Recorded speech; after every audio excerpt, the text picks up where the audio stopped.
Oh, hi there, it's Jillian at Bliss Crystals, and today I want to talk to you about my very, very favorite stone, Labradorite. This is a magical stone, and it has so much cool stuff to know about it. It has a beautiful rainbow flash, which has a lot of different names. It can be called Labradorescence, Schiller, or just chatoyance. And chatoyancy is actually French for cat's eye. Labradorite is a feldspar mineral, and it's a member of the plagioclase class of feldspars. And plagioclase is actually Greek for oblique fracture, which is in reference to its two cleavage angles. It has a triclinic, which is the least symmetrical of the vector lengths and the angles in the different crystal system. And it is a silicate mineral family, which is an aluminum silicate. And moonstone is a close cousin. It's also in the feldspar family, but moonstone is an orthoclase feldspar. So there's different classes of feldspars. And orthoclase is actually Greek for straight fracture because its two cleavage planes are at right angles. Plagioclase feldspar is a major constituent in the Earth's crust and is also found on the Moon and Mars. And it's found in igneous rock formations like basalt and gabbro. The flash that Labradorite exhibits happens when light enters the stone and reflects off of a twinning surface. The color seen by the observer is actually light reflected from that twinning surface. So as light travels into the stone and through the stone, the layers break up the white light into all the colors of the rainbow. And then they bounce back, get deflected and absorbed, and flash before our eyes. And light reflecting from different twinning surfaces in various parts of the stone can give the stone a multicolored appearance. Hence the blue, green, gold, pink, and sometimes purple flash that we see. Labradorite was named after Labrador, Newfoundland, where it was originally found in northeast Canada, and geologists first identified the gem in the 1770s. However, it has been known much, much longer by the Inuit tribes who tell the story of it falling from the Aurora Borealis. They called it frozen fire.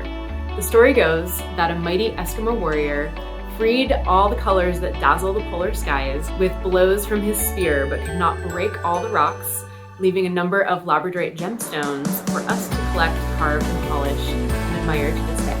And here are some of the medical school healing benefits that Labradorite has. It's a magical stone. It's really helpful during times of transition and change. It's also really wonderful for shamanic work and divination, for healing and intuitive work. It can help one to discover, awaken, and uncover the unseen realms of your subconscious and your psyche. And it really does help to strengthen your psychic abilities. So if you're learning tarot, or if you're learning pendulums, any type of intuitive work, it can really, really help you in those endeavors. It connects with the throat chakra and the third eye, so it will actually help you to speak your intuitive gifts a little bit better. Labradorite brings out the positive sides of us. It's very energizing for the imagination and creativity. It also enhances spiritual growth. So if you are studying any type of spiritual modalities, such as yoga, meditation, or any type of healing, it can really help you to grow into the next phase of your spiritual awareness. And it can also awaken your sense of adventure and spontaneity. It's a very fun and playful stone. And Labradorite is actually found all over the world, not only Newfoundland and Canada, where it was originally discovered, but the US, Madagascar, where a lot of the best Labradorite comes from, also Russia and Finland, which has what's called spectralite, which is more of a black layer that different colors such as pink and purple can reflect. Labradorite truly is one of my all-time favorite stones. I'm going to show you a couple of beautiful pieces that caught my eye recently.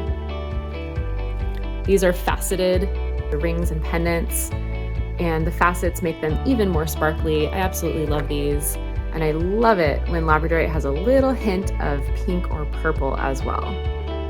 Sometimes it helps to change the lighting angle or change the angle of the stone so that you can see the color that you're searching for. And that's part of the appeal of Labradorite to me, is that it is a magical stone, and so you take your time with it and soon you will discover its secrets. Of course, my all-time favorite is to wear Labradorite as jewelry. You can see I'm wearing my favorites today, and I love to adorn myself with this magical stone. It always gets so many compliments, and it's just a lot of fun to wear. I do feel like it lifts me up, inspires me, I have been studying and working with crystals for over 15 years, but I never get tired of looking at flashy Labradorite. It just always invigorates me and makes me excited and giggly. So I encourage you to go out and find your own crystal that does that for you. Maybe it's Labradorite.